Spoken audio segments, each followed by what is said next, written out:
Should be good. Let me double check. Just want to go into the stream page. No, not yet. Hold on.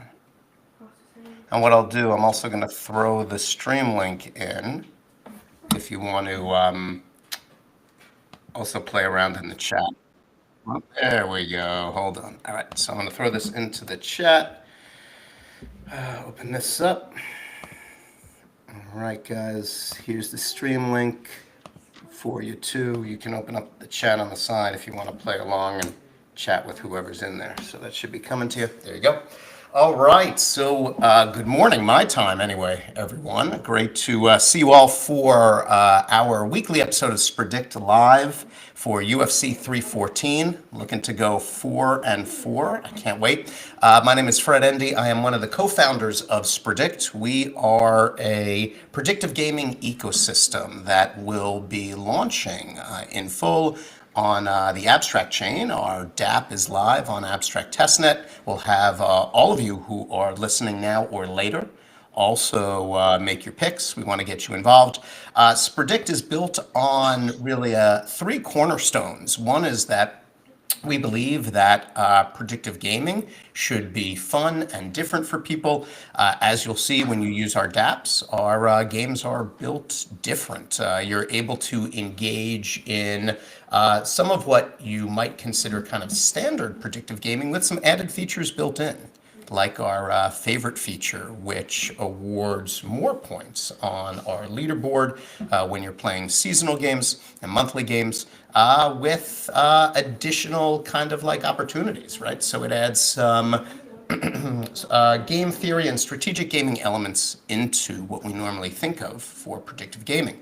We're also built around a subscription cycle. So rather than simply making predictions or placing any type of wagers, users of Spredict subscribe to our Spredict Pass on a monthly or seasonal basis and are able to engage in all of the games for that period of time, right? We believe that we are primed to be the Netflix or Spotify of predictive gaming. And then the third piece, of course, is we build custom games and pools for lounges and projects who want to engage and want to build community and support each other and also, compete, right? Because nothing is as fun as telling people that they're wrong and you're right. So there you go. That is Spredict. I'm here with Max, who is another one of our co-founders, the kind of ideator behind Spredict. Max, before we introduce our friends, anything you want to say about Spredict and our work so far? No, not especially. You pretty much cover everything. Just that we welcome today AT, Kiba, and Fabian, who are all members of and creators of the Hub. So the Hub just joined Spredict as a new ambassador. So they will help us to share the project over there and to spread the good word. And I will let them introduce themselves. Awesome. So Hub friends, tell us a little bit about who you are and what you're working on. Hey, do you want to take this one? I was actually going to throw it to you because you do a great intro, but it's up to you. Go ahead. I'll leave the intro to the Hub to Kiba. He's probably recited this, got this off by heart, but I'll give you a little bit of an update on me. Computer science, cybersecurity specialist is my IRL gig. And then in my spare time, actually, what qualifies me to be here on the panel, I guess, for Spredict is I've been training Muay Thai for about 12 years and kickboxing and boxing. So I love my UFC. I love to be a bit of a degen from time to time. So have got some bets down for this fight. So I'm excited to see what happens. And I'm excited to see all the wrong picks that Kiba gives us. So just forward, Max, we could have you fight AT for like a project builders. Max was a No, amateur fighter too. Last time I hopped on the ring was in 2008. So I won't take the risk. I won't take the risk. But yeah, it's quite funny and quite an amazing experience to have the chance to fight once, because it's a thing to learn Muay Thai as a hobby and stuff. But when you hop on the ring for the first time, it's like, you are not sure about anything else. You think you will die, and then it's ended up that when the gong is ringing, then you forget everything and you just focus on your opponent. But yeah, it's a terrible feeling in terms of anxiety, but at the same time it's amazing because you are fulfilled from adrenaline and some kind of instinctive feeling that you want to kill the other guy, because you know that if it's not him, it will be you. So it's like getting back to the instinctive primary instinctive feeling. So yeah, it's amazing. It's amazing. So am I throwing a Kiba, or just I guess I can just do the introduction, whatever. So thank you so much for having us here. Welcome everyone. It's a pleasure to actually be here for the second time and to fudge a couple of people, prove Fred that I'm a better picker than him, and prove AT that I'm the best ever. Anyways, so the Hub is basically a Web3 alpha group / growth lab. We basically specialize everything to do with marketing, KOL marketing, content creation, spaces, and partnership management, from anywhere from Web3 projects to Web2 projects. We also specialize in community growth from both Discord and Twitter. So yeah, we are basically the Hub. I am a co-founder of the Hub. My main responsibilities is basically funding every single project that I don't like and actually helping all the projects that I do like. I'm joined with AT already introduced himself, and I'm also with one of my close friends, Fabian, who I'm also currently working with. So Fabian, I'm passing it over to you. Thank you so much. And also thank you so much for having me on the live stream today. So just a little bit quick introduction about myself. I am into crypto since early 2017, and this right now is actually my third cycle. I've been working on multiple ventures related to crypto and blockchain technology. I have managed a $50 million portfolio, including more than 400 blockchain startups. I have an extensive network of industry leaders that includes tier one exchanges, market makers, angel investors, but also KOLs. I have also a very strong marketing background, which is what I'm focusing on right now together with the Hub. But I would say, back to the main topic of today, I think that martial arts has always been one of my biggest hobbies. I've been doing Taekwondo myself for almost 3 years, and I've also been doing sports betting for the past year, quite profitable, I would say. So hopefully we can get some nice picks going today. Well, awesome to have the three of you here. Max, always a pleasure to be on stream with you. And yeah, it's one thing I just want to share, which I really appreciate, is when Kiba and I were chatting last time, one of the things that we were talking a little bit about was the need for the space to grow up a little bit, like in its own kind of acknowledgement of what it does well as also, and Kiba, to your point, like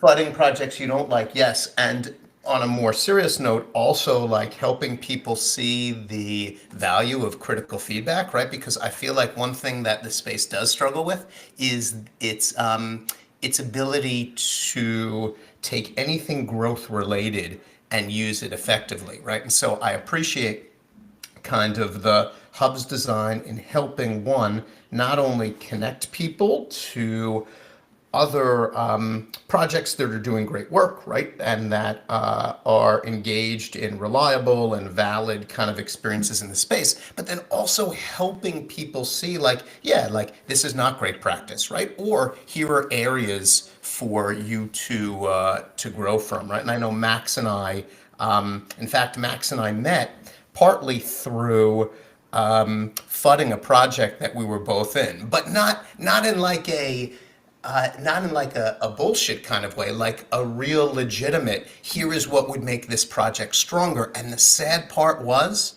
this was a project that at its apex had hit $50 million market cap. And if they would have made some shifts in the way they ran things, who knows where it could have gone. So I see a lot of value in the approach that you all take.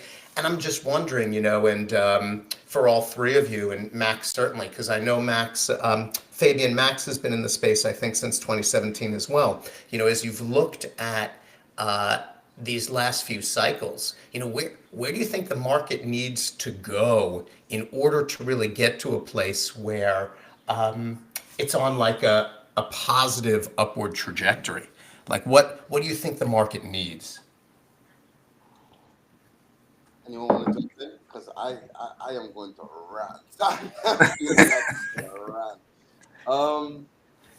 Let me just jump in on this one then. I feel like a lot of things needs to kind of change in the market for this market to actually mature and actually go a little bit upwards and have much more of a trend. I feel like that the market needs to actually stop be dependent on what is happening in the real world. Specifically, that's one of them. I don't like the aspect of having Trump starting off with tariffs and shit like that, and then now we are kind of feeling the pain of it. Even though, like last year, everyone was like, "Yeah, bullets, bro. Trump is coming into coming into election. Everything is gonna go up, etc. and so forth." And then now that he's president, he's talking mad shit against what Canada, China, Asia, all over the place, and we're feeling the pain of it. That's one of the main points that I feel like it would be a big change if the market is not so dependent on what is really actually happening into the real world. Secondly, as well, I feel like from what has happened these last couple of bull runs, and I'm talking about 2021 and the one before that as well, I feel like every year you always get like a good handful of people that are very much hurt.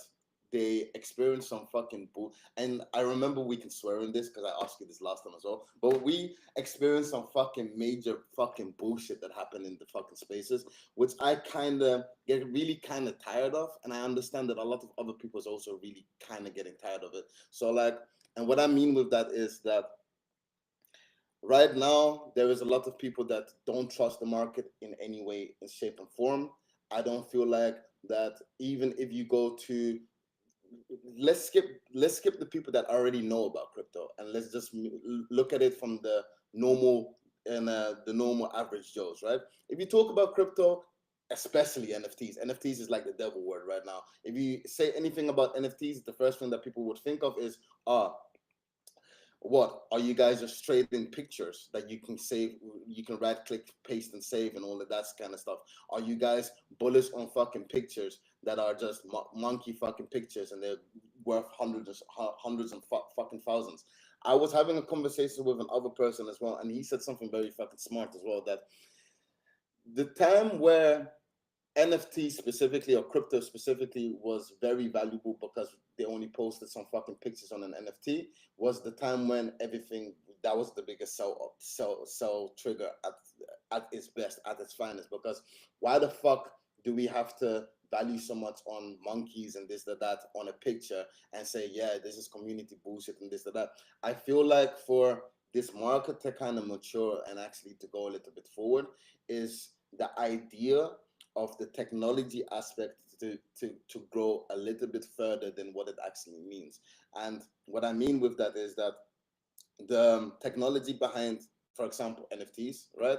I like the idea of, and I'm going to use another example. If I go to a concert and I buy a ticket and the idea of selling it in a marketplace and then maybe I can give that little a percentage of selling it and buying it to the owner of that concert or whatever. That technology there is very cool. I like the idea of gamify projects. Let me use gamify projects. I'm in a game, I see a skin, I see a weapon that I really like, and there's only a certain amount of these, and you can trade them in a in-store marketplace from their own, and you can make either in-store game money from it, or you can make actual money from it. And if you sell the idea of the technology as to an average Joe without telling them it's a blockchain, it's in the blockchain, it's crypto, it's NFTs and this, that, I feel like that's when people is going to be a bit more open to actually grow up with it and actually use that technology a bit further. So that's where I'm kind of at with, I need the market to be a bit more matured in the aspect of forgetting what happened these last couple of cycles and look at it much more of a technology basis and actually just grow with that. So that's my take of it. Blood clot. Okay. You mentioned Trump, and Trump was actually, I mean, I'm usually only betting on sports, but picking Trump was actually the biggest bet that I've done in my life. I've had a $40,000 bet on him and made like $30,000 profit, so that was good.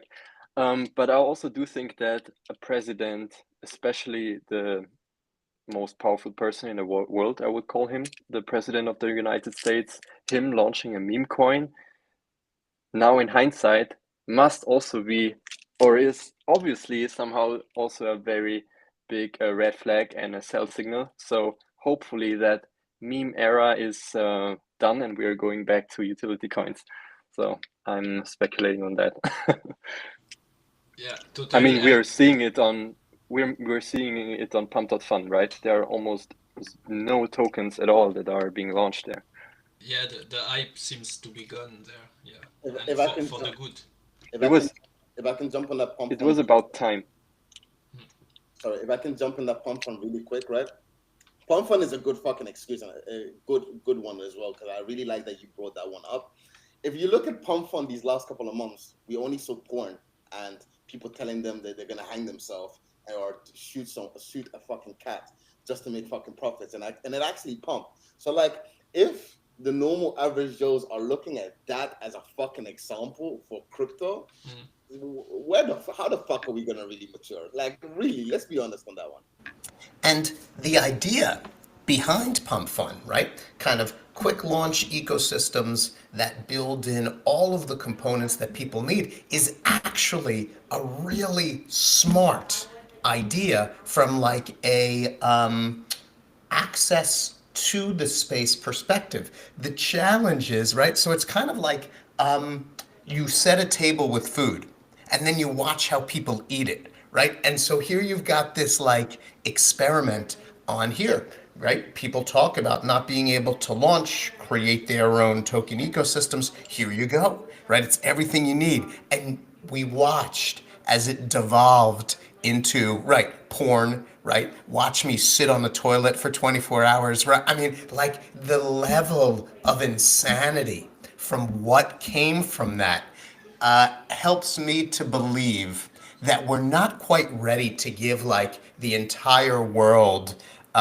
entry to the space, right? Like there's not enough of an awareness of like the good things that can be done yet, because it was like, whoa, this is really cool. Let me throw up like 300 coins all based on Trump getting shot in the ear, right? So like this past summer, it was like hundreds, right? With the minute that he had been shot, there were hundreds of ear-related coins launching on Pump Fun, all within 20 minutes of the event happening, right? And it's like, is that the, like, is that what we want to say is the apex of Web3 and token ecosystems, right? So clearly, we've got some work to do, but I am glad to say, as much as I love the idea behind Pump Fun, I'm glad to see that its current use is declining in the sense that people are not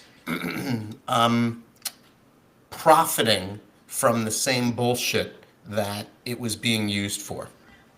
Yeah, that's the whole problem. So- I think in crypto, and is has always been, I say that this is the only industry with the smartest people on the planet, and in the same time the dumbest people in the planet, all mixed together. And the issue with that is that you hear always, or I mean most often, the dumps rather than the smarts, and that's an issue. But yeah, to just come back on what Kiba you said, I fully agree with you, and I think the most powerful stuff will be when dApps and projects will be able to come in front of normies, and they will provide utility or games or stuff which will be all on chain, but without the end users notice that he is interacting with blockchain, as you mentioned. And that's all the things. That's why we have chosen abstract, by the way, is that because we can provide a frictionless experience, and that we will see later when we will connect the dApp. But basically what you need as an average Joe is just to create an abstract wallet with your email. So it's something that you are used to do to register in Web2 events or anything else, or on app, on Apple and stuff. So that's something I think really powerful, and that's Fabien, you will be able to confirm that we are hearing from 2017 is that the main change and the main factor with crypto when it will come a thing, it will be when we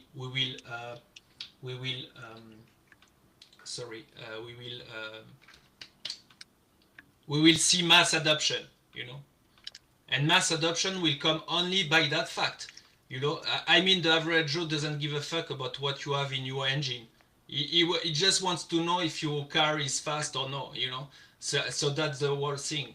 Back in the 2020, I mean, when the start of the internet, you didn't give a shit how an email is working. You just know that you can send a digital mail to anyone on Earth, and that's it.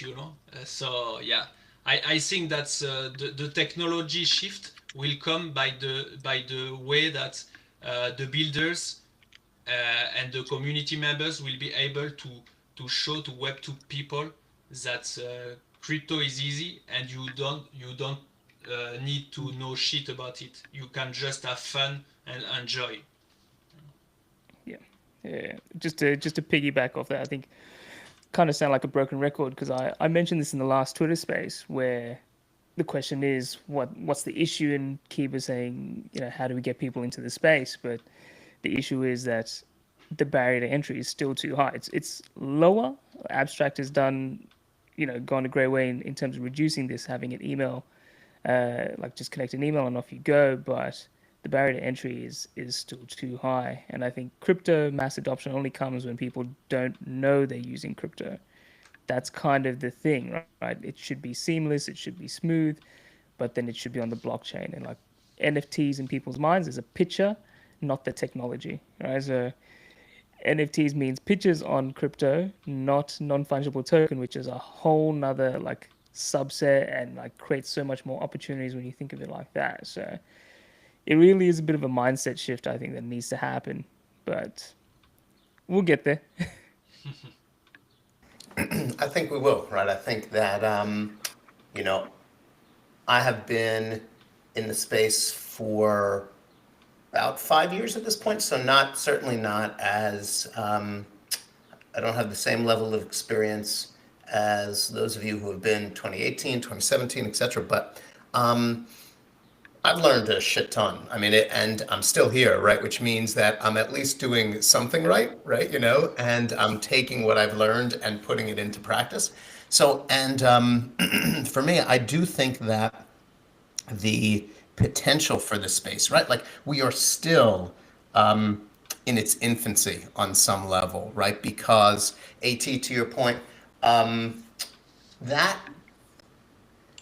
there will be that moment where all of a sudden a few small steps lead to mass adoption, right? I think of like take ChatGPT, right, and generative AI, right, November 2022, right, where all of a sudden in the span of a week, right? Millions upon millions of users were using GPT 3.0, right? But that shit had been around for years and back testing in the back and then rolled out to people to play around with, right? But it wasn't until the chat interface, right, really evolved that it became widespread and mainstream. So the question is, what is going to be that spark, right? That leads to people being like, holy shit, I like, and then everybody's locked in, right? And the great news is we're here and building and developing before that happens, right? And that's the key. So awesome. Jen, such good conversation. Shall we move to like some picks? Shall we talk UFC 314? Right. This is it's taking place at the Kaseya Center in Miami. Which quick quiz? What was the Kaseya Center called before it was the Kaseya Center? Well, I'm not American. Okay, all right. So let me tell you. No, I know, but here's the funny thing, right? Everything comes back to crypto. It was the FTX Arena. And not surprisingly, they changed the name of it. You won't find Sam Bankman-Fried there anymore, right? Isn't it? But it was the FTX Arena, which is crazy, right? So it's just funny, right? Crypto is like everywhere. But after all the FTX bullshit, they changed the name, right? So, but it's taking place in Miami. Miami, a beautiful city. If you've never been, you have to go. I love it. The overall card, we're going to talk about 4 fights, but the overall card is insane. I don't know if I've been as interested in a full card as this one for a long time, right? And so, of course, featherweight title, right? Volkanovski, Lopes, they are amazing fighters. We'll talk more about them. Then you've got Chandler and Pimblett, right? Chandler, who's been calling out Conor McGregor and basically every other UFC fighter he can, right? But this is going to be great because the two of them are like showmen, right? And so that'll be kind of a fun fight. Not only the fight itself, but what gets said afterwards, right? And everything from it. And then we've got 2 other fights on the card that we're going to talk about. And so, why don't we? I mean, does anyone have a fight that you want to start with? Right? We can save the title for the end, but we can start with Chandler Pimblett. We can go Bryce Mitchell and Gene Silva. No, Kiba saying no. Let's not start there. We can do Nikita Krylov and Dominic Reyes. Yeah, that's all right. So we'll start there. Okay, so let me give you just a little bit of background, and then I'll open it up to whoever wants to talk first. Right. So Nikita Krylov, he is like old man UFC. Right. This his record is 30-9. Right? Almost 40 fights this guy has had, right? From the Ukraine, he's facing off against Dominic Reyes. Reyes is could be his kid in terms of like fight experience, right? He's 14-4, which is still, right? I mean, he's had in octagon experience, but is half the amount of Krylov. Right? Another fun fact, right? So these guys are almost the exact same fighter. If you take a look at some of their physical characteristics, takedown percentage, their significant strike accuracy, the data is really very, very similar. Krylov, jiu-jitsu, Reyes is striker. Krylov's won his last 3 fights. He fought most recently in 2023. So before I give kind of my thinking, my picks, who wants to dive in and kind of share their thinking about this fight? I can start. Awesome. So I think that I would say I don't know too much about Nikita, but I know that Dominic Reyes has almost won against John Jones, which is the undisputed heavyweight champion since many years. So this fight could have very well gone to Dominic Reyes, in my opinion. It was just about the judges, but it was 50-50 more or less. So I also know that Dominic Reyes, since that fight, it kind of destroyed him a little bit, and then he lost fights. He got knocked out, but he has won, I think, the last 2 or 3 fights, just like Nikita as well. And I think that now he has changed. I think he's back somehow. I also know that Dominic Reyes can definitely go 5 rounds. We have seen that before. He has the cardio, in my opinion. So just because of that, I think my pick would be Dominic Reyes.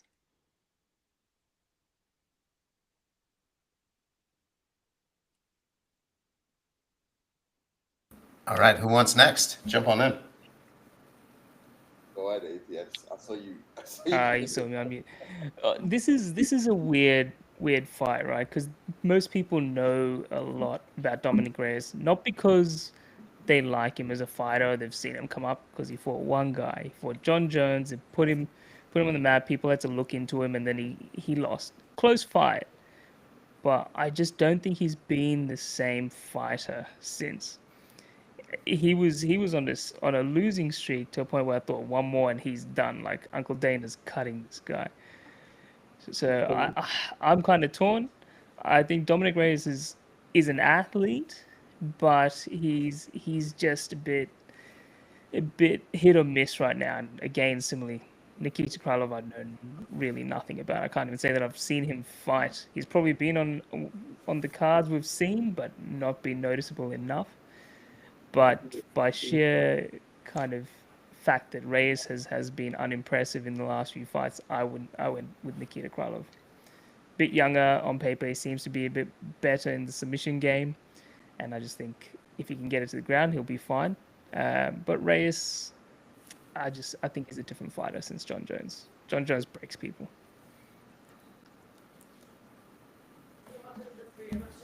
All right, who's up next? Let me go ahead. So I feel like Reyes is the most disappointing fighter I've ever seen so far. I really, he's a sad piece of work. I really don't care. Reyes is a broken man. He's just a broken man. Ever since John Jones, he's a broken man. Look, the only thing I will give with Reyes is that against Nikita is that I believe it's the last 5 fights, the last 6 fights or so. The ones that he has lost are somewhat harder fights. I'll give him that. Those fights were all champions or past champions or whatever. So I'll give him that. That's what I will give him, right? But I feel like seeing that Nikita is right now in a fucking run. Right now he's doing a little run himself with the last 3 fights or so. Mm-hmm. I feel like. And plus the experience that he has as well. And I believe that the last fight that Nikita had was a fighter that Reyes lost to. Nikita's got the upper hand. So not only with experience, but it feels like he's much more promising. And I do have to agree somewhat with Fabian's approach as well, that maybe he's got 2 wins under his belt. He feels a little bit better right now. Maybe he's a different man. He's going to come in strong or whatever. But because I have seen him give up so easy when shit doesn't go his way, fuck Reyes, I'm going to Nikita. Fuck Reyes, I'm going to Nikita. That's it. That's your new hashtag, fuck Reyes, right? Fuck Reyes. Maybe at this point it's also worth to mention maybe that Reyes has won his last 2 fights by TKO. Yep. In round 1 and round 2. I'm just checking right now. So yeah. He beat the shit out of but but he has also been knocked out himself in round 1. So yes, we will see. I mean, I don't know who is the underdog in this fight. Reyes. But it's a I'm pretty sure it's a slight underdog pull there. I don't think it's huge, but yeah, he's the underdog. All right, the underdog here. Nice. Max, you want to chime in? Well, as I mentioned, I was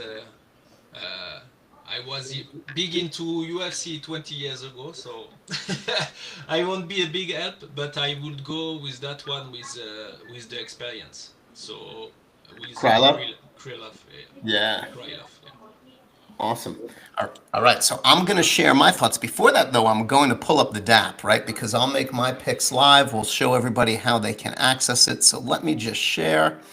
And yeah, I will tell you, I'm going to do a parlay of 3 of these fights. I am not going to put this fight in there. So I just want you to know because I think that it is, I am, I'll tell you who I'm picking shortly, but I don't love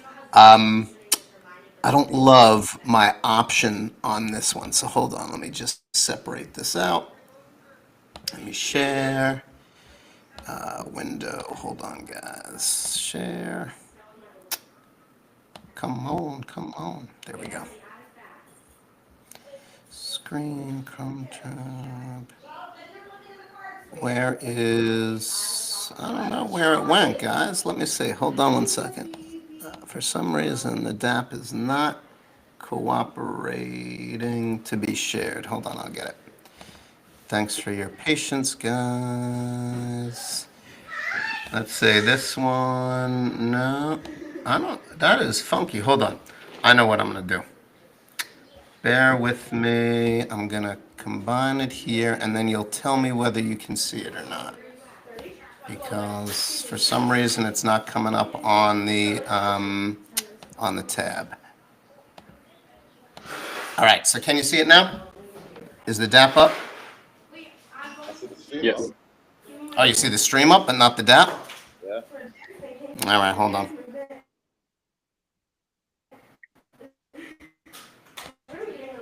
Man, bizarre. Bear with me, guys. For some reason, it doesn't see the tab. I know what I'll do. All right, here we go. Hold on, everybody.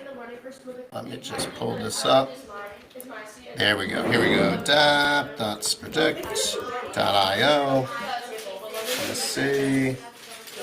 Come on, come on. You got it now? Awesome, awesome. All right, hold on.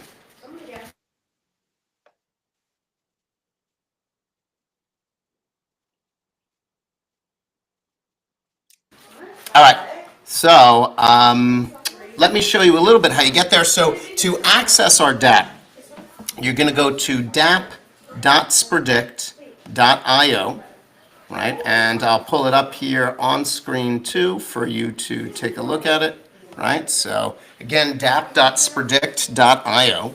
And what you're going to end up doing is you'll connect your wallet, right? And I'm going to do that right now for you. All right, hold on.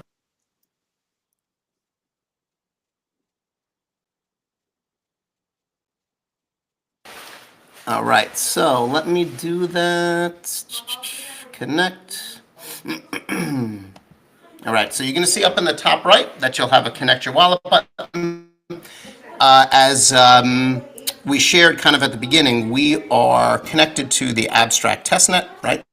So we're going to connect via Abstract, right? But of course, you can use other wallet connects as well. It's a very simple connection that will be pulled up, right? Oh, man, it wants me to log in. Love it. All right, so I'm going to submit. I'll get a pass key. I'm going to plug that pass key in.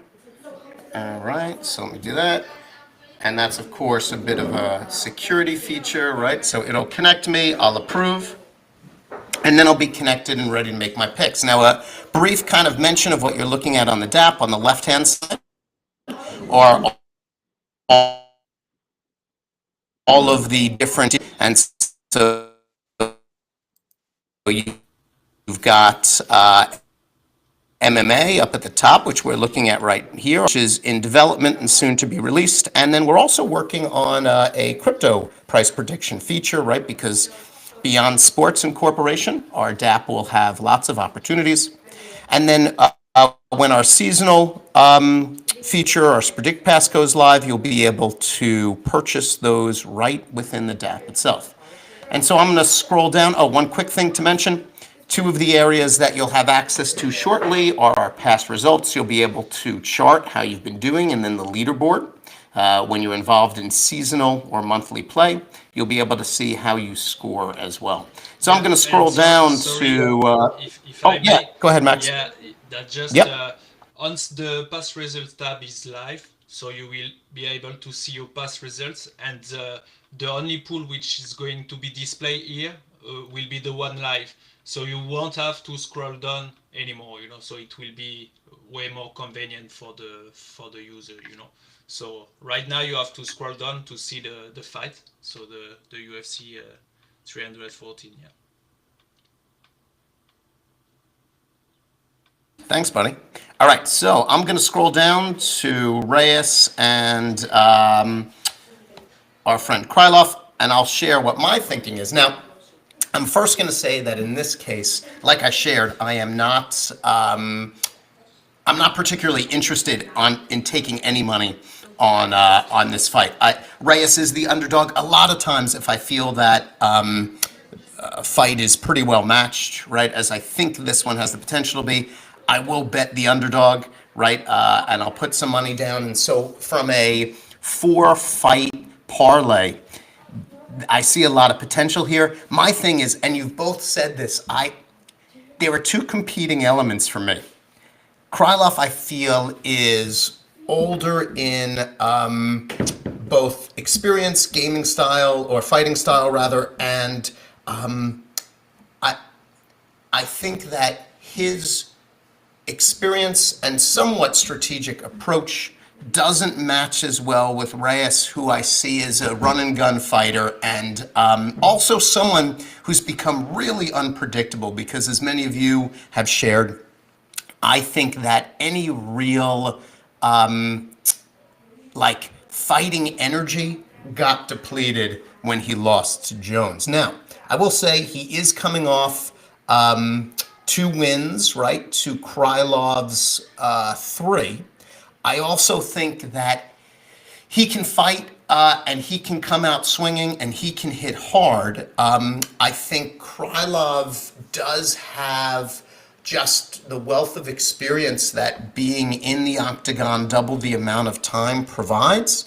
I did like watching Reyes beat the shit out of Jacoby. I thought that was a great show of a fighter who can really pummel their opponents, and so I think that is what Reyes is going for him.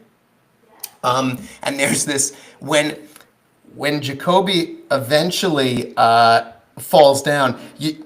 There's like that GIF that, of course, is famous in the space. It's like the falling over bread. It's like the piece of bread that's standing up, and then it just like falls over. That's what I envisioned when Jacoby. I mean, the guy like just fell onto the mat, which was such a sign that he had been utterly destroyed. For me, I appreciate Krylov's strategy and experience. But when I watch Reyes fight as a true engaged fighter, he makes me smile. I just see that there's the potential for this guy to do something and become turn into what I think of as a true MMA fighter. So I'm actually going to pick the underdog here. I'm going with Reyes. I think that... I don't know. Maybe I am going to make a 4-leg parlay now that I'm talking more about it. But I think from an underdog standpoint, it's a fairly safe underdog pick for me. So there you go. Kiba is not happy. I know. I'm sorry, Kiba. I know. You fuck Reyes, right? I'm happy. When I'm right, I can go. Well, I don't know. Kiba, we had a tie going into that last time. We were both 3 for 4, so we'll see. I think I don't know. I'm hopeful that I'll come out and be shit talking you tomorrow. All right, so here we go. How about we move up to Mitchell and Silva, right? And so we were talking a little bit before.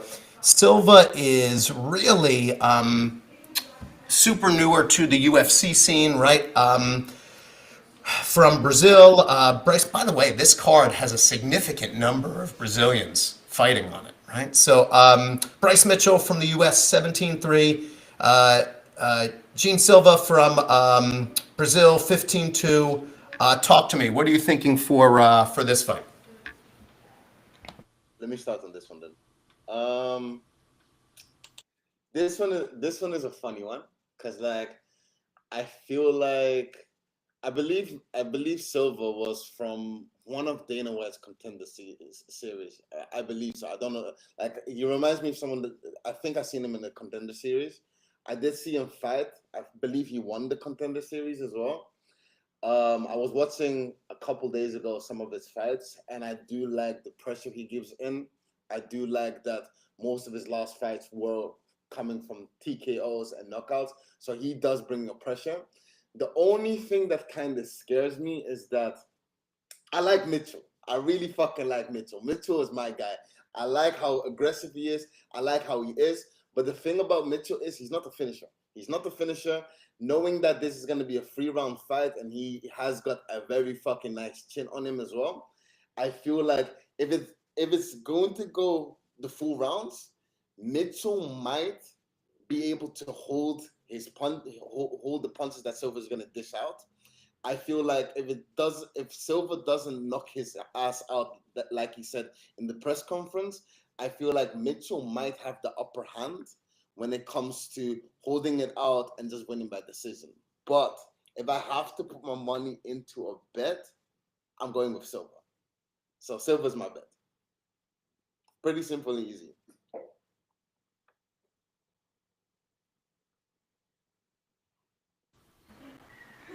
Who wants to go next? Yeah, I can go. Yeah, I will choose Silva, just because, yeah, as a new comer in UFC, I know those guys have waiting their life for it. So it's like a consecration to go into the octagon. So I would say Silva will have at least the psychologic advantage for me. So I will go. I will go with him. Yeah.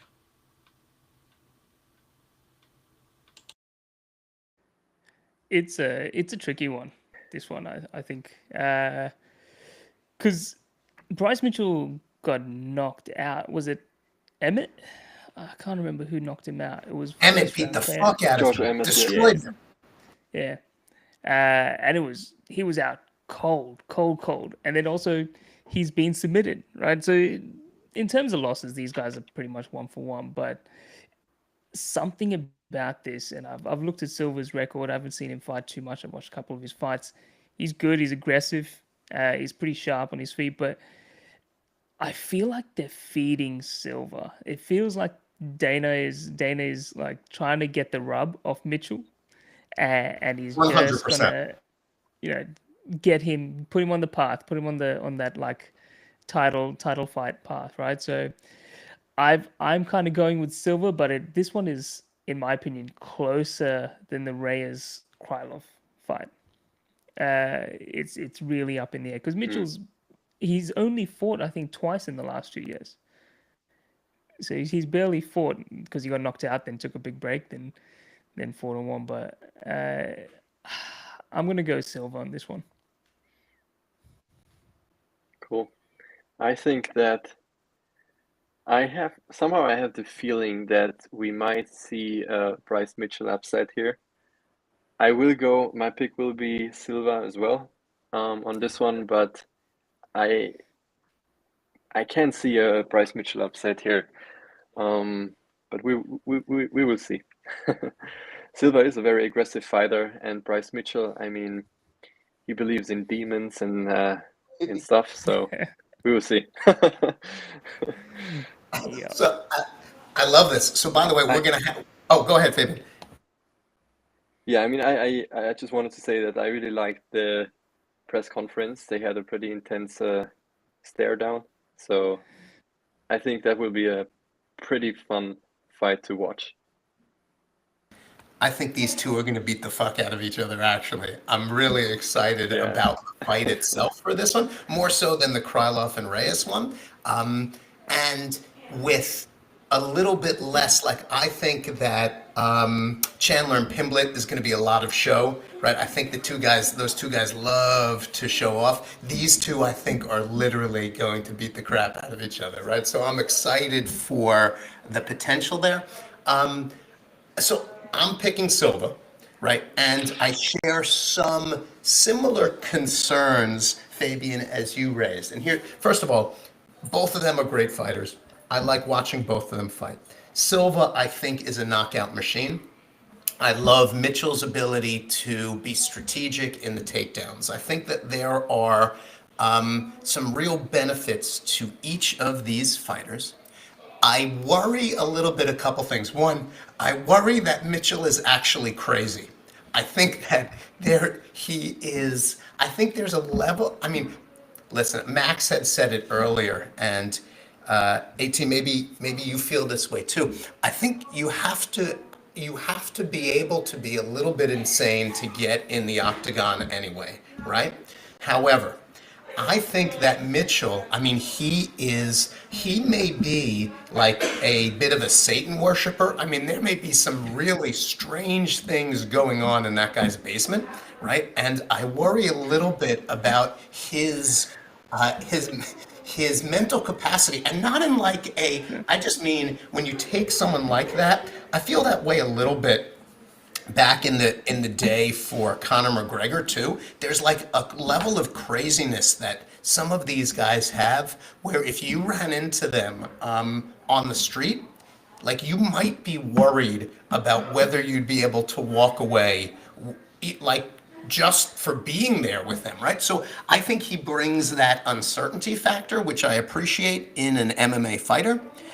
I also feel like I'm with you, Fabian. I think that Silva is being groomed. I think Dana White loves Silva, right?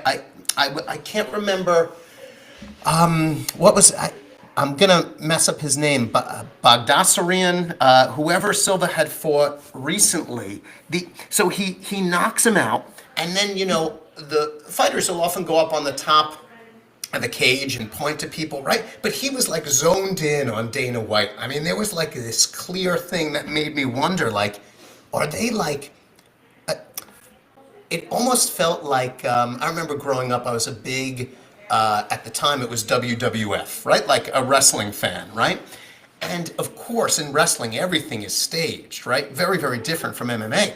But I was just looking at the two of them look at each other, and I was like, shit, something felt like there was some sort of behind the scenes connection for these two guys. And again, just that White, I mean, Dana clearly loves the guy, but I sometimes worry about that when there are those relationship sides. So, Silva is a pretty big chalky pick. He's like 235, right? So he is favored by Vegas fairly large here. So I think, and maybe I will, I don't know, I might just throw like $20 on Mitchell just as a punt play, even though I feel that Silva is going to win.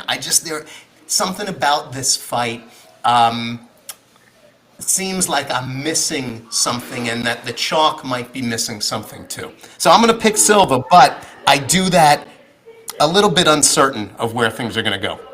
I think Go ahead, Fabian.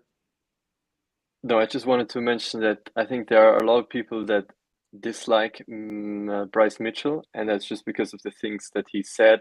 For example, his kids are not going to school. He will teach themselves because he's afraid that they might change their I don't know if he has a son or daughter. I think he has a son. He's worried that his son will be a transgender if he goes to a public school. And then he said like things that Gene Silva sent him demons and sent him girls in his dreams. How would he, honestly, how is he explaining that to his wife? Oh, right. My opponent, he sent me woman into my dreams, beautiful woman. It's just ridiculous. Honestly, I think that's a reason why I like Mitchell a lot, because he is that evil motherfucker, and I fuck with that. So I believe in the conference, and I was cracking up when I heard that. Right? You know how Silva came in like a dog, like who the whole time.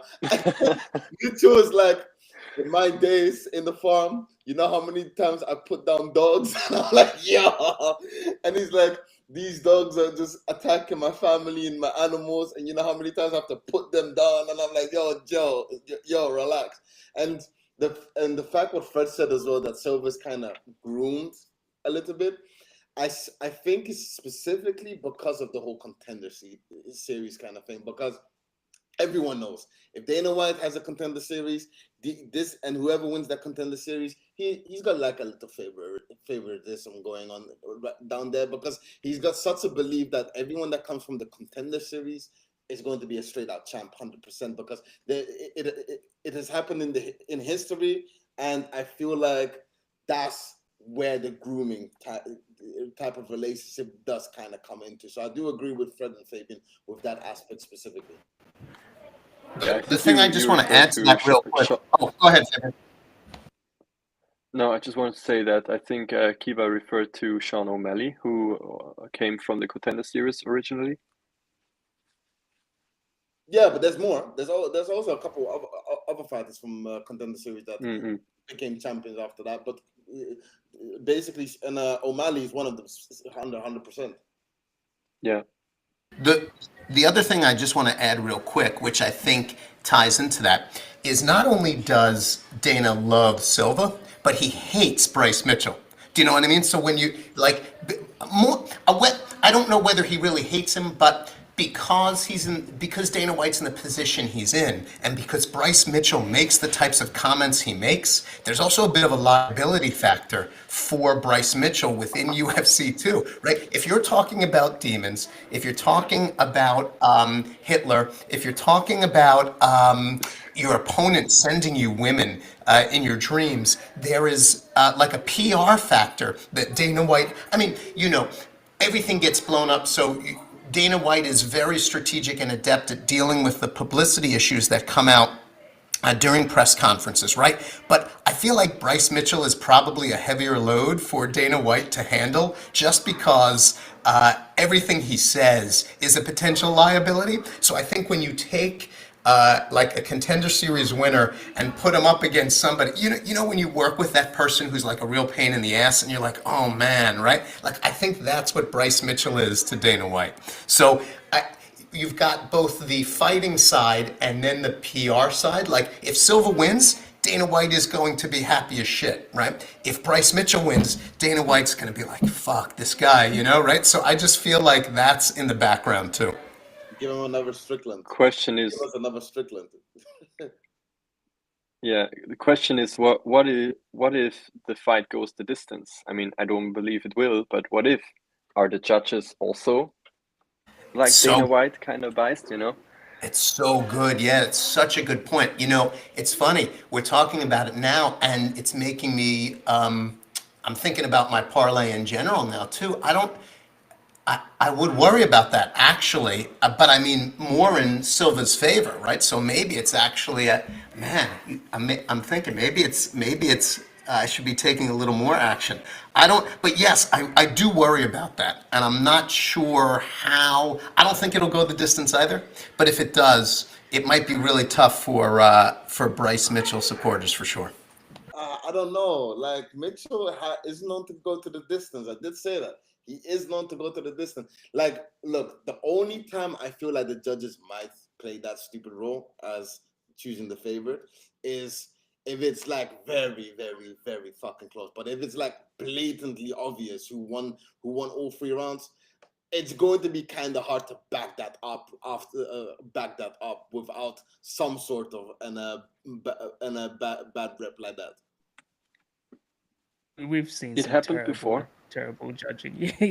Yeah, we have seen some terrible judging before. All right, so here we go. Heading to the lightweights.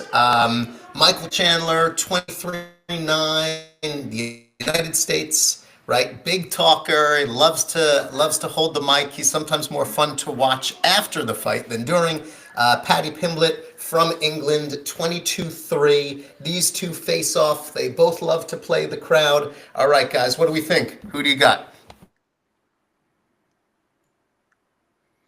I'll jump in, I guess. I got Chandler on this one. I think Chandler's been around for long enough to know what to do. I think his wrestling is solid, and I think he's gonna be just a stronger fighter. I'm not a fan of Paddy. I think Paddy just he's not been tested to the extent I would have liked to have seen. So I think Chandler. He's a bit old as well, so it's questionable, but I think he's got solid enough wrestling to get away from that jiu-jitsu, and he's got enough power to put him away as well.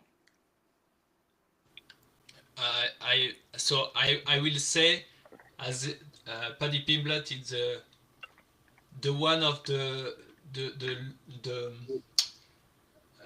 only fighters currently I know.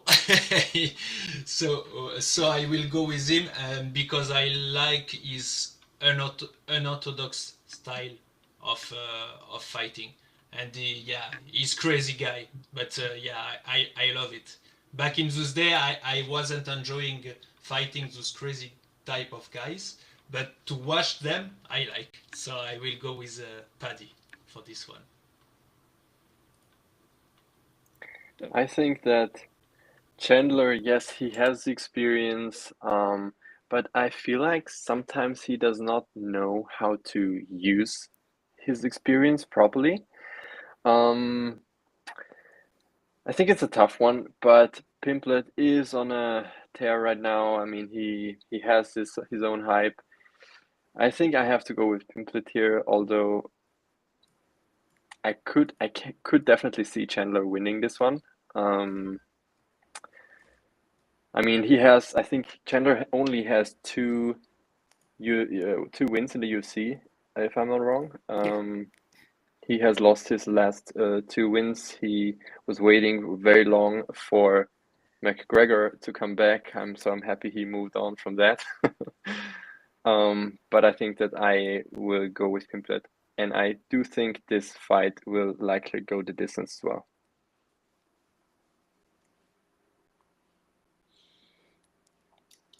This is a But you want me to go or you want to go? I want to go. I actually want to Okay. go. This is a tough one. This is a very tough one, right? So just to put it out there, I'm a fan of both of them, like a big fan of both of them, right? I'll be happy to see both of them win. I really do not care who wins in this one, right?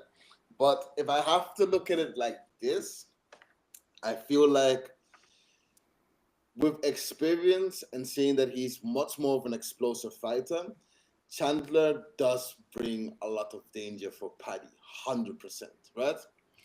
I do feel like Chandler, even though Chandler has lost his last 2 fights, it was against fucking Diamond fucking Poirier and fucking one of my favorite fighters, Oliveira. Like, let's be realistic.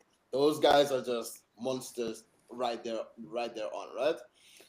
However, the only fight that he has won so far was against what? Hooker and fucking what's the other guy's name? Tony Ferguson, Yeah, so so would I say that he is in the level of the high level fighters? No, because he's losing against all of these guys in the high level degree. He's supposed to be a high level fighter himself, but he's losing against all of them. Even fucking Gates is beating his ass. So like so I feel like Chandler is maybe a little bit overestimated as a great fighter to be in that top category, and I feel like he should be somewhat in the level of where Paddy is right now, and then in the middle version right now. So with Paddy, because he's from England as well, I fuck with him. I'm definitely going to go for my English guy, so 100%. I feel Paddy's got a better jiu-jitsu. I feel like Paddy, the second he's going to be on his back, Chandler's gonna give up, and he's an idiot. I feel Chandler is a fucking idiot. He's going to do dumb fucking moves that is always going to put himself into danger. And I feel like stand up Paddy's actually a better stand-up fighter than Chandler. You guys probably think I'm a fucking crazy motherfucker, but Chandler doesn't have nothing but power, and he goes full blast the first 1 or 2 rounds. I don't how many rounds is this? 3 rounds, 5 rounds. This is 3 rounds, right? It's co-main, but I think it's 3. 3, I think. Okay, look. I think it's correct. In a 3-round fight, it might be pleasable for Chandler because he can go all out and not worry about the 5-round fights. But I feel like Paddy has got better distance control, got better reach, and on top of that, if it gets to the ground or submissions or anything like that, Paddy's got the upper hand. So I'm putting my money on Paddy, 100%. Let's go! I do want to give credit to Chandler here, though, because he has, in his entire career, he never missed weight, and I wonder sometimes how he can make 155 pounds because, I He's mean, a big guy. He's a big guy. He's big. I mean, he's not tall, but he has muscle. Yeah. So And he's got, he like- definitely has a discipline. He's got that cauliflower ear too, which I think weighs like 100 pounds itself. You know, yeah, it is pretty crazy. You can't imagine that he weighs at that level. He seems like he's a much bigger guy. Here's my thing. I think maybe Chandler. I don't know. But I don't think Paddy's a better stand-up fighter. What I would agree with, though, is I think that Chandler is not always the best decision maker. And I think what Paddy can do is he can really turn a fight his way. And while I don't think this is going to go the submission route, I think this will go the distance. I think it will actually end up going to Paddy, unanimous decision. I think that Paddy is actually maybe more dangerous from the thinking and fighting game. And if you take a guy like Chandler who's got significant power, but I don't think always makes the best decisions, and put him up against somebody who seems to be a better decision maker, I worry about Chandler's ability to actually finish this fight in his way. Vegas doesn't see either fighter as being a huge favorite. Paddy's favored at 155, but it's not like super significant, right? So there's clearly a lot of belief that Chandler has the ability to win. I do believe, though, that sometimes you have to go with sentiment and direction too. I think that Chandler, for all his talk and bluster, and yes, lost to amazing fighters, but all his talk and bluster, he hasn't been able to convert to the types of wins I know he would like. So I think Paddy's on a slightly different trajectory at this point. I would give the fight to Paddy, and I think I don't expect anything incredibly surprising here. I think it does go through the full rounds and eventually ends in Paddy's favor. My pick there. So let me lock that in. What Chandler does really well is staying in the top 10. Yeah, absolutely. Right. It's pretty amazing, actually. Yeah. So wait, so am I the only one on Chandler who's picked Chandler this one? Okay. So, This is fun. This is good. Right, this is great, and the thing is, so what's so much fun about this too, right? Is so we had some on Krylov and Reyes. We were all, I think, behind Silva, right? And now we've got one of us, right, who's going Chandler, and the rest are on the Pimblett bandwagon. So here we go, championship fight for the featherweight title. Right? And by the way, Volkanovski, right? These are my fat fingers. So here's how this goes, right? I send Max the fights I want on the DAP, right? That I think are going to be really interesting to talk through. And so I'm always texting it to him, right? And because the A and the S are close to each other, on the key must have sent him Volkanovski, right? So we've got Volkanovski versus Lopez, right? And in a title fight. But of course, that's Volkanovski. I know My if you bad, are. my bad. I didn't check because I just to be honest, UFC is not my cup of tea. I promise that when we are live with F1, and that's the next step for us at Spredict, we won't make any typo on the drivers' names or team. You know, Right. that's for sure. That's So for sure. here's what I can say, Volkanovski, buddy. If you're listening to this, right? I'm sorry. Please don't ask me to come into the octagon with you. You deserve better, and yes, I'll take the blame for that one. So Volkanovski, title holder, champion, versus the interesting Brazilian Diego Lopez. Who are you picking? Who do you like? What's your who are you backing in this one? I go with Volkanovski just because I miss his name. No, I'm joking. No, but to be honest, it's just a really subjective choice because I don't like Lopez face. That's it. Simply. No, Is I it the mean face or the Volkanovski hairstyle? has a great palmarès, and so yeah, he's looking tough. Like you don't want him to be on top of you in a ground and pound. So yeah, I will go with him. With Volkanovski is your pick, Max? Yep, Okay. correct. Or Volka Novaki. To you. I will also go with Volkanovski on this one, just because he has like way more experience, I would say, and I mean he has been a champion before. I think that he will take the belt back to Australia. Lopez, I mean, he definitely knows very well what danger Lopez brings with him. So I think, I mean, many people don't know. And if you have watched his fights, Lopez actually has like a small tick.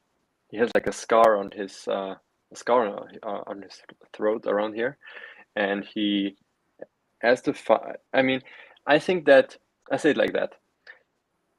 Lopez has definitely the potential, but if he does not do it in round one, his tick will get stronger, always to tap on his throat, and round two and round three, round four, round five, he will do it more and more and more. And in round five, he will run around only with his hand here. So I don't know. I don't know. That's definitely, I think, a disadvantage from that point. He is younger, which is a huge advantage. Volkanovski is, I think, 36 years old now. Lopez is taller, but I do think that Volkanovski will do it this time, and I want to see him as a champion again.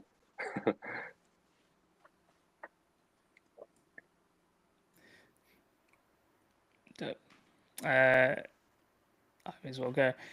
Yeah, I got Volk. I think I have to go Volk. I've been pretty vocal. The title's coming back to Australia, almost guaranteed. People forget this guy. He didn't lose to nobodies, right? If you look at Lopez's L's, you don't even know who the names are. Like this, Volk lost to like Topuria, Makachev twice, and that's kind of it for the last 5-8 years. The guy's been on a tear, and then he loses to like the elite. I think now that Topuria is out, I think it is Volk's title to take. And I just think he's got too much experience. He's going to wear him down. We're forgetting he's beaten like freaking Holloway, Ortega, who, yes, Lopez is beaten, but in what fashion, right? He beat Holloway twice. He beat Aldo. The roster, the quality of roster that Volkov has faced is ridiculous. So that title's coming back home to Australia. So I'll take this next one, and Kiba, you can get the last pick this time if you want. So I shared this in our chat before. I'm going to pick Lopez, but not because this is more a fun pick for me. I don't take anything away from Volk. I mean, who doesn't lose to Makachev, by the way? Do you know what I mean? Like, how do you not? I'm crazy. I'm crazy. How could you not lose to that guy, right? So I don't I don't think his losses say anything about him as a fighter. I'm actually making this pick on some physical characteristics. I've said before that I think if you are younger, right, if you are taller, right, it puts you at an advantage even against the best fighters. Now it's not a game breaker. It doesn't guarantee a win. But I also think Lopez, and I'm worried a little bit, Fabian, too, about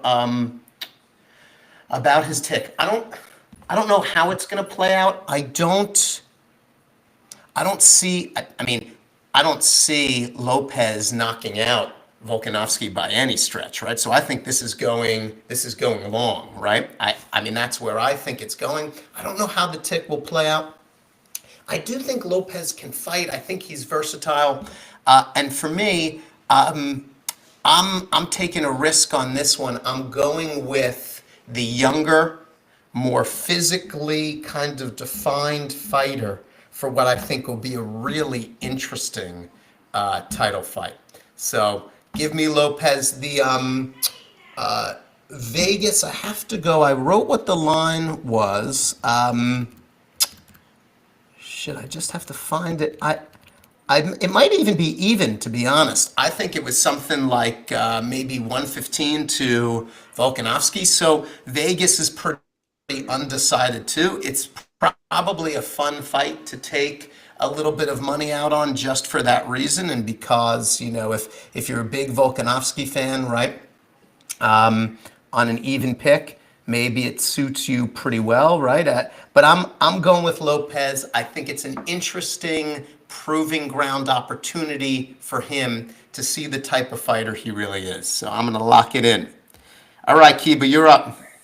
My money right now is going to Fred being crazy for doing that kind of work. Straight out, there's no way in hell.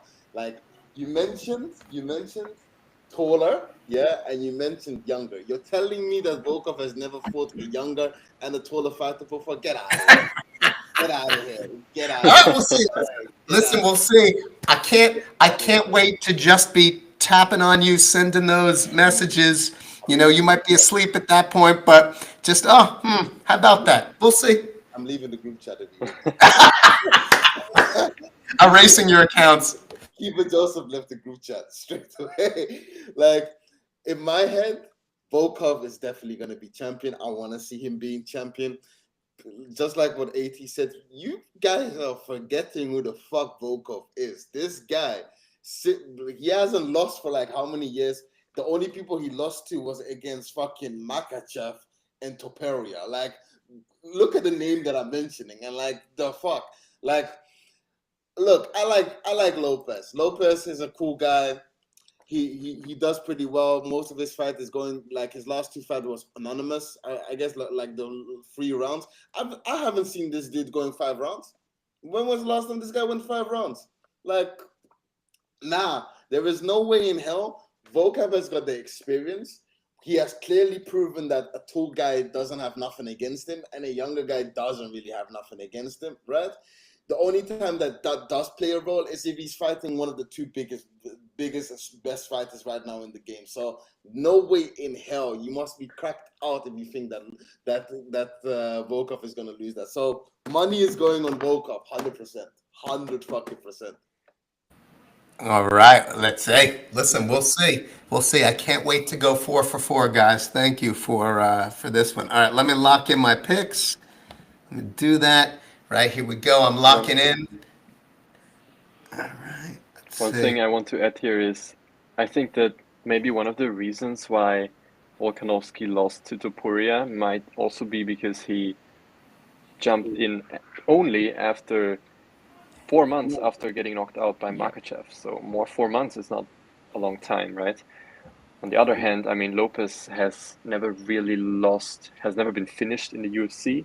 I say it like that. He has only lost against Movsar Evloev, and that's I mean, on that fight he jumped in on short notice, I think 2 weeks. So yeah, but like I said, I think Volk will do it.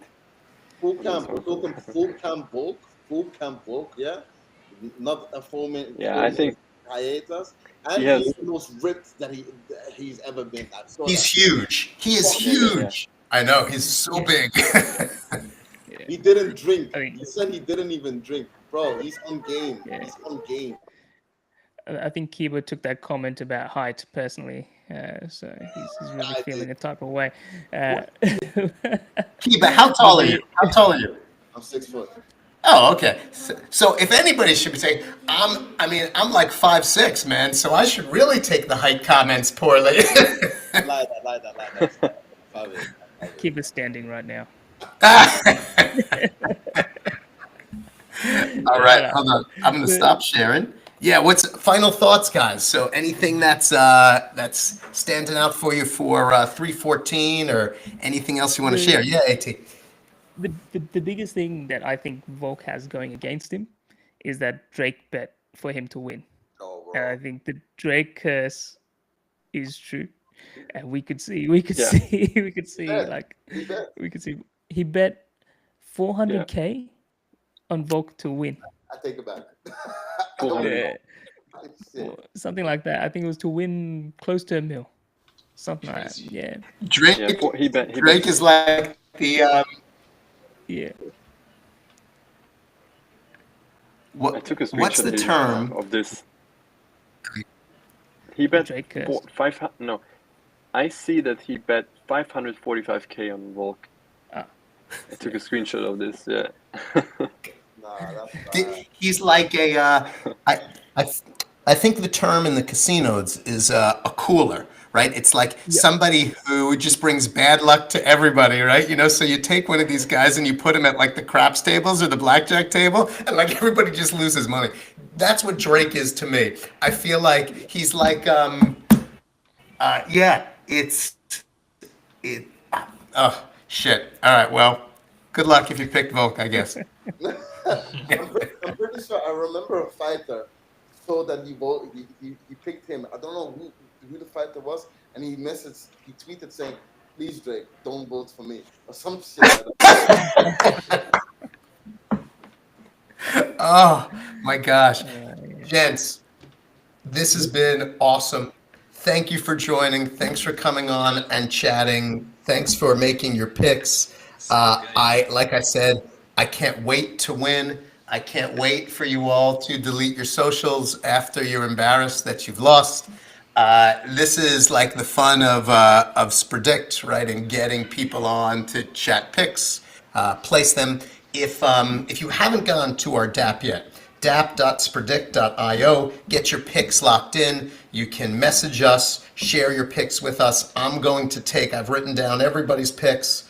I'm going to get them kind of like set in stone, so that way, you know, Kiba doesn't say, "Oh yeah, I picked another fighter right afterwards." Right? We'll lock it in, and then we'll see. Who knows? Maybe if I don't do well, maybe you'll see me again. Maybe you won't. You know, you never know. We'll see what happens. So, gents, thank you for joining. Thanks for giving your time. It was fantastic, and we're looking forward to speaking with you soon. Dope. Thanks for Thank having you, us. guys. Peace. Thank you so much. Gentlemen, thank you. Appreciate it. I stopped the live stream.